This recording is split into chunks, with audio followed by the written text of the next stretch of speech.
Hola a todos, somos Guillermo y Marcelo en Las Heras. Arrancamos con una nueva unidad, en este caso es la unidad de subespacios. En Álgebra 62 del CBC, el abordaje de esta unidad o de esta parte es bastante acotado. Nosotros vamos a tratar de ampliar un poquito, pero sin salirnos bastante del recorte que se hace en la materia. Vamos a ver primero qué es un espacio vectorial sobre los números reales. Existen espacios vectoriales sobre otros conjuntos numéricos, pero nosotros vamos a trabajar sobre algunos espacios vectoriales con números reales. Tenemos dos conjuntos, un conjunto de elementos que anotamos con la letra B corta mayúscula, generalmente llamados vectores, pero podría ocurrir que fueran matrices, que fueran funciones. Álgebra 62 acota solamente a vectores de R2, R3, R4, no más allá.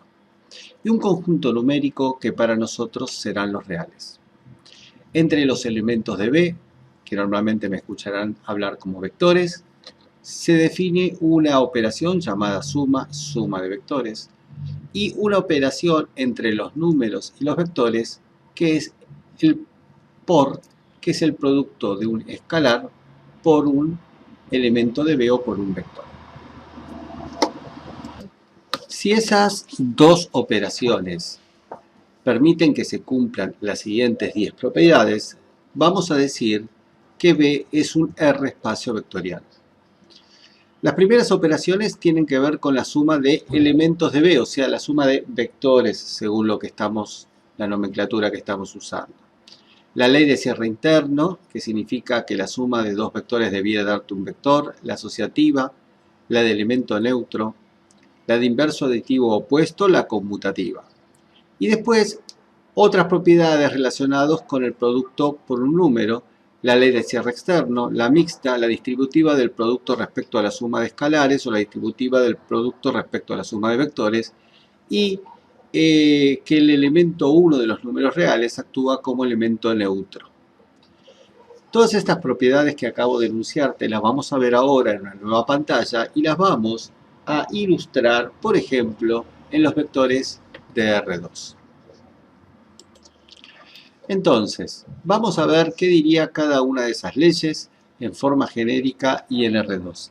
La ley de cierre externo te diría lo siguiente, que para todo elemento U y B que está en el espacio vectorial, U más B, también debiera estar en el espacio vectorial B.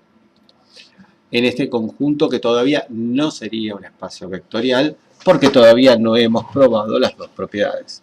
Por ejemplo, vamos a considerar que B sea R2. ¿Quién es R2? Serían los pares ordenados x1, x2, tales que x1 es un número real y x2 es un número real. A eso llamamos R2. Y recordemos que se define la suma, faltaría definir la suma de x1, x2 más y1 y 2. La definición normal es coordenada a coordenada, o sea, es x1 más y1, punto y2, x2 más y2. Como cada uno de estos números son números reales, cuando vos sumás x1 más y1, te da un nuevo número real, y x2 más y2 te da un nuevo número real, por lo tanto, esta propiedad de ley de cierre se debiera dar. O sea, esto que acabo de poner aquí sería, esto es real, esto es real, esto es real, esto es real, entonces la suma te da un número real, la suma te da un número real, y acabamos de probar que con esta definición normal de la suma se cumple la ley de cierre. Tomando un vector genérico U y un vector genérico B, me da que U más B termina siendo un nuevo vector. La propiedad asociativa te diría que para todo U, B y W tendría que ocurrir que U más B más W, o sea, sumar las dos primeras y después la tercera, te tendría que dar lo mismo que sumar la segunda con la tercera y después sumar la primera. Bueno, supongamos que U fuera U1, U2, B fuera P1, B2, donde todos esos números son números reales, y W fuera W1, W2. Cuando vos haces U más B, sería U1 más P1, punto y coma, U2 más B2. Y después recién tendrías que sumarle W1, punto y coma, W2, y vos sabés que esto te da 1 más B1 más W1, punto y coma, U2 más B2 más W2. En cambio, lo que acabamos de hacer es la parte izquierda de aquí, esto de acá. Vamos a hacer ahora la parte derecha. Vamos a hacer B más W. B más W te daría B1 más W1, punto y coma, B2 más W2. Y a esto tendrías que presumarle 1, punto y coma, U2. Pero vos sabés que esto es sumar las primeras coordenadas. Voy a borrar esto y ponerlo un poco más abajo. Y entonces, esto de acá te daría 1 más B1 más W1, punto y coma, U2 más B2 más W2. Esto, lo que acabamos de hacer, es lo que figura acá a la derecha. Y como verás, lo verde es exactamente lo verde que es todo esto de acá, resultó ser igual a todo esto de acá, y entonces resulta cierta que se acaba de concretar la propiedad número 2. Elemento neutro significa lo siguiente: existe un elemento que normalmente lo llamamos 0, perteneciente a B, tal que U más 0 es igual a 0 más U, y es igual a U para todo U en B. Bueno, evidentemente en R2 el 0 es el 0, 0. Este sería nuestro elemento neutro. Y fíjate, 1 punto y coma U2 más el neutro que es el 0, 0, te da lo mismo que U1 más 0, punto y coma U2 más 0. Y vos sabés que esto te da U1, U2. De la misma manera te invito a que hagas 0 más U y te va a dar lo mismo. O sea que es cierto que U más 0 te da U. Vamos al inverso aditivo o opuesto, que te dice, para cada U en B existe U' en B, tal que U más U' te da el elemento neutro 0. Bueno, en este caso es muy fácil. Vos sabés que si U fuera 1, U2, existe el U', que normalmente llamamos menos U, y que evidentemente es menos U1 en la primera coordenada, menos U2 en la segunda coordenada. Fíjate que son números reales. Y cuando vos haces U más U', sería el U1, punto y coma, U2, más el menos U1, punto y coma, menos U2, te queda U1 menos U1, punto y coma, U2 menos U2, y evidentemente, como estos son números reales, te queda el 0, 0. Con lo cual hemos probado que cada elemento tiene su opuesto, que es cambiar las coordenadas. Y la última propiedad dice lo siguiente, que para todos U y B en B es U más B lo mismo que B más U. Bueno, U más B sería U1, U2 más B1, B2. Y esto vos sabés que es U1 más B1, punto y coma, U2 más B2.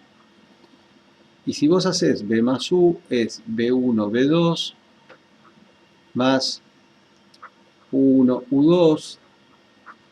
Pero vos podés sumar B1 más U1, punto y coma, B2 más U2. Pero acá dentro estás en los números reales y por lo tanto estas cosas que estoy marcando, estos componentes, son idénticas. Por lo tanto es cierto que se cumplen las propiedades conmutativas.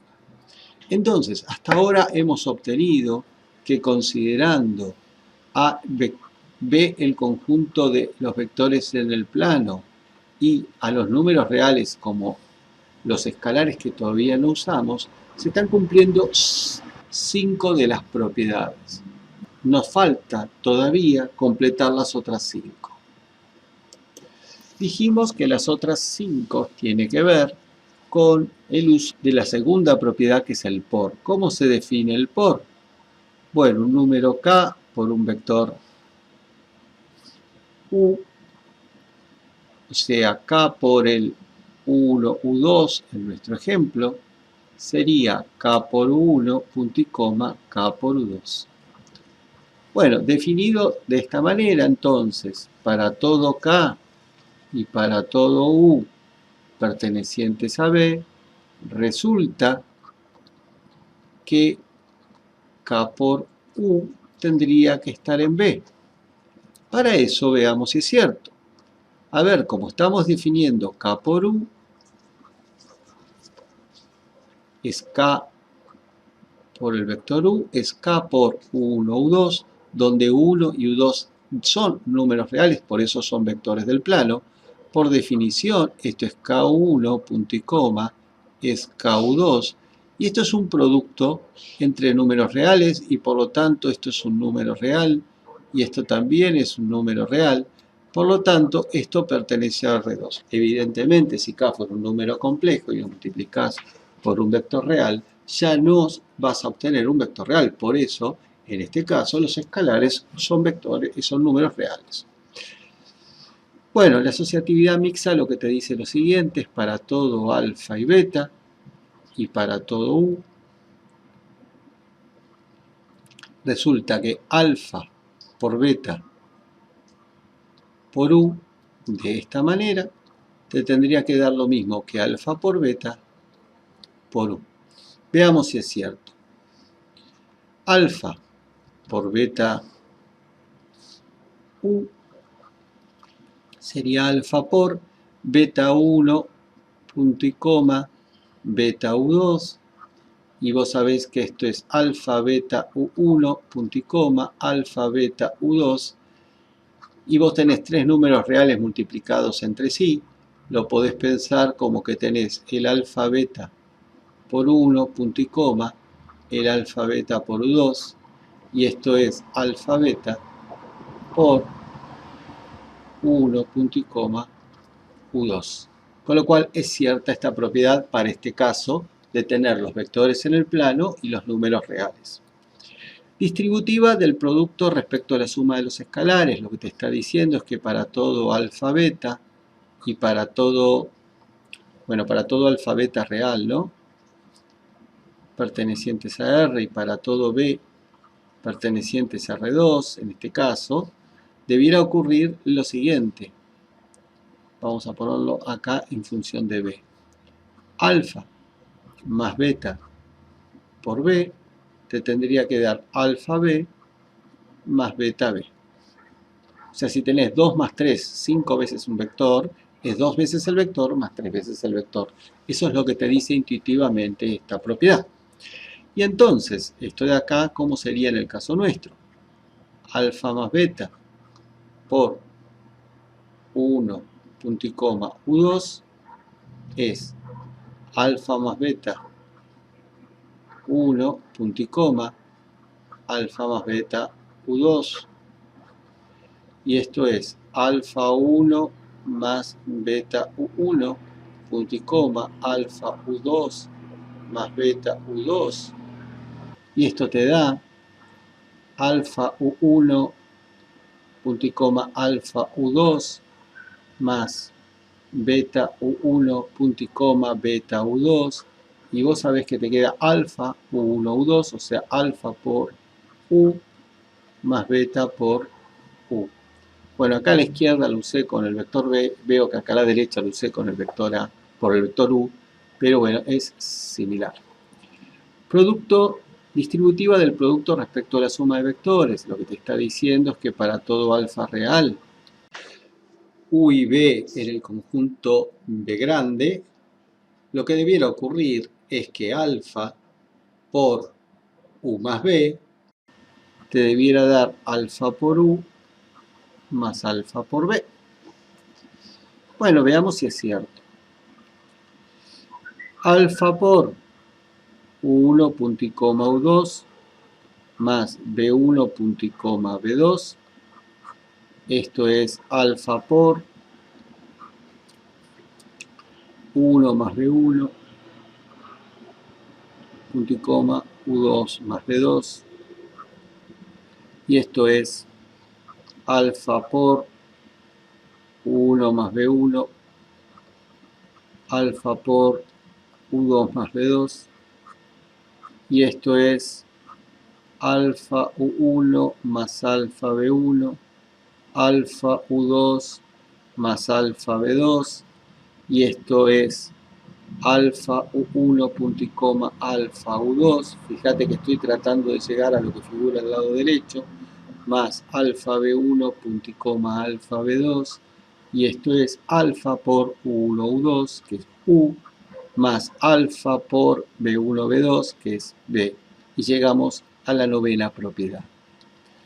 Y la última propiedad es que para todo vector U en ese conjunto B, resulta que el elemento neutro de los escalares, o sea, de los reales, o sea, 1 por, ese vector U te da U. Bueno, efectivamente, U por U1, punto y coma U2, te da 1 por U1, punto y coma, 1 por U2, aplicando la definición de un vector por un producto escalar, pero vos sabés que en los números reales 1 por U1 es U1, 1 por U2 es U2, con lo cual la décima propiedad se cumple. Entonces podemos decir que R2 es un R espacio vectorial.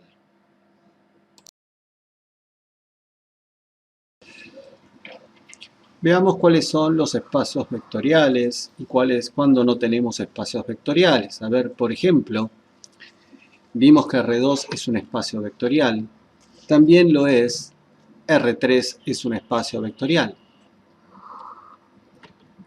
No sería un espacio vectorial todo el conjunto de puntos que está a la derecha, o sea, los x mayores o iguales que 0, ya que, por ejemplo, si vos tenés este vector b, cuando vos lo multiplicás por menos 1 a este vector b, te da un vector que está por aquí y evidentemente no está en el conjunto que yo estoy considerando. O sea, yo me pregunté si este conjunto era un espacio vectorial. Así que este conjunto de la derecha, que sería los x mayores iguales que 0, el R2, no sería un espacio vectorial. De la misma manera, podrías tener esta situación.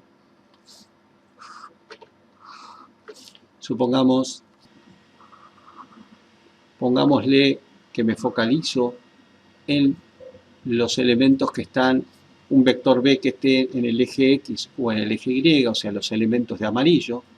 Este conjunto B tampoco es un espacio vectorial, porque si vos tomás este vector de acá, U, y este vector de acá, B, cuando vos haces la suma,